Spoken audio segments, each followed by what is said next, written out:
The only Mark. Fancy. So this time last year, I think it was a few months earlier, I saw you. The show was just starting. Yeah. And you guys were, it was just so new. So a year later, I think you guys won Teen Choice Awards. And I mean, you have so many fans. It's unbelievable. How's it feel? It's crazy. I can't believe it's been, what, a year and a half, almost 2 years since we started the show and since I read the script for the first time. And now it has a huge following. And yeah, we won a People's Choice Award last year and a bunch of Teen Choice Awards. And it's very surreal, but really awesome. But definitely surreal because we're shooting in Georgia and we feel like we're in this bubble. I always say this, we're in a bubble and we live in a bubble, and so it's kind of interesting and cool to see what's going on outside of the bubble. Well, when you get teens and tweens on board, that is where the markets are at right now. I mean, that's it. It's you know, true. You get that demo wrapped in, you got it. Yeah, exactly. So you're a huge tweeter. Yeah, I'm a tweeter, I guess. We were just talking about just the social network aspect of everything, and when you do get a hit show, is that nice for you, or do you connect with the fans a lot? The Social Network, it was a great movie. They won the Golden Globe.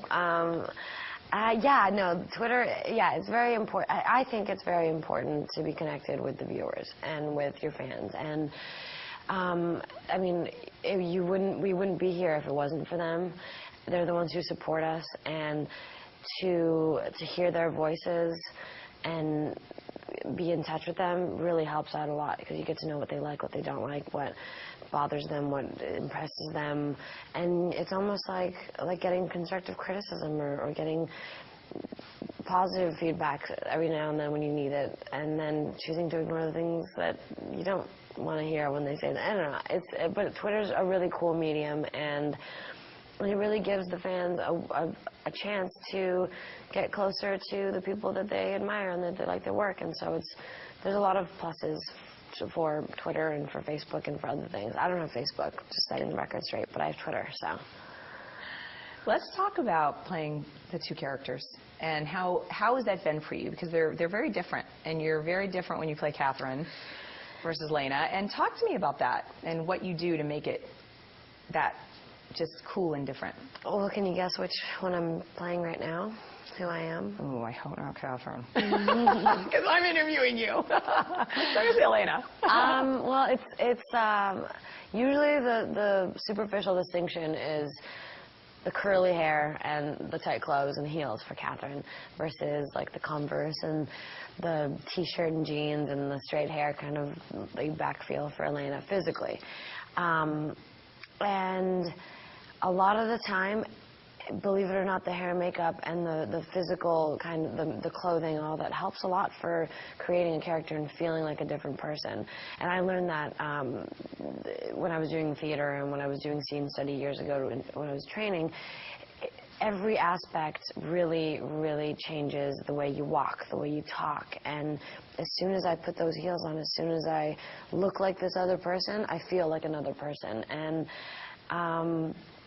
And Catherine, I mean, they have a lot of differences. One is crazy, and she's maniacal and vindictive, but really snarky and fun and flirty. And she's a confident 21st century woman. But to get to the 21st century, she's lived through many centuries. So she's lived a long time and learned a lot, and she's a strong woman, and she's a force to be reckoned with.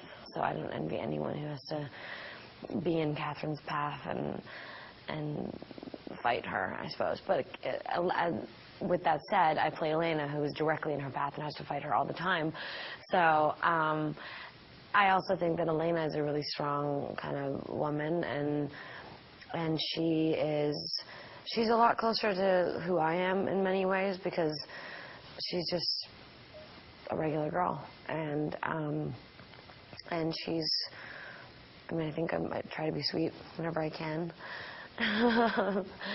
but she's a fighter, and she's a trooper, and she's courageous, and she's just like, she's also another version of the 21st century strong woman. Internationally, it's huge. It's big. I mean, this isn't just, a lot of shows do really well here. They don't necessarily translate well internationally. Mm-hmm. And this is one of those shows that you have fans all over the world. Have you noticed that? I know you say you live in a bubble, but are you aware of the fact that it's that big? I think that what gives us that awareness is also Twitter. The people from Argentina or from Russia or from Japan, people send us tweets from all over the world saying that the show is huge there and that it's doing really well. And I mean, I'm from Bulgaria, so I'll hear from a lot of Bulgarians that'll be there. And unfortunately, this show hasn't started airing yet. Hopefully, they're all kind of asking me, when is it going to be on TV here in Bulgaria or in Tokyo, or there's a lot of places that it still hasn't reached. But I think that judging based on the success that it has in the countries that it has been in, it's going to do well everywhere. And it's got the same thing that everyone loves. It's got the vampires, it's got the teens, it's got the angst, it's got the cute boys and the vampires and the werewolves, and it just has all these different elements that a lot of people love and want right now. So it's been doing well across the board, which is really cool. It's rare and really cool, but we're still in that bubble. It's definitely something we hear about, but we don't get to, like, when we go to London, for example. We went to London and Monte Carlo last year, and it was just insane. It's just not something that we're used to. It's a good thing. Yeah. It's a good thing, I think. Let's talk about, didn't you, just in Bulgaria, quickly just touch on the fact, didn't you shoot in Bulgaria and were able to speak? Isn't that your language? We didn't shoot in Bulgaria, no. It was shot, the story was in Bulgaria, but we shot it in Georgia. So we went back into the 1400s and the beginning of Catherine and the way she became a vampire. And because I'm Bulgarian, the writers wrote in the whole teaser in Bulgarian and in Bulgaria, but we didn't actually shoot it there, unfortunately. That would have been cool, because I would have been able to hang out with my family. I got a couple little facts, and I thought it was there, but it's still cool. You got to use your language. Yeah, That's yeah. awesome. I got to speak Bulgarian. I've spoken Bulgarian, English. I've done a British accent, and I've done the two characters, and it's been. For some reason, we didn't do accents when we were in the 1800s, which would have been really fun. But you're doing a great job. Thank you. Yeah, it's nice to see you again. Thank you. Take care. Good to see So you. last year when I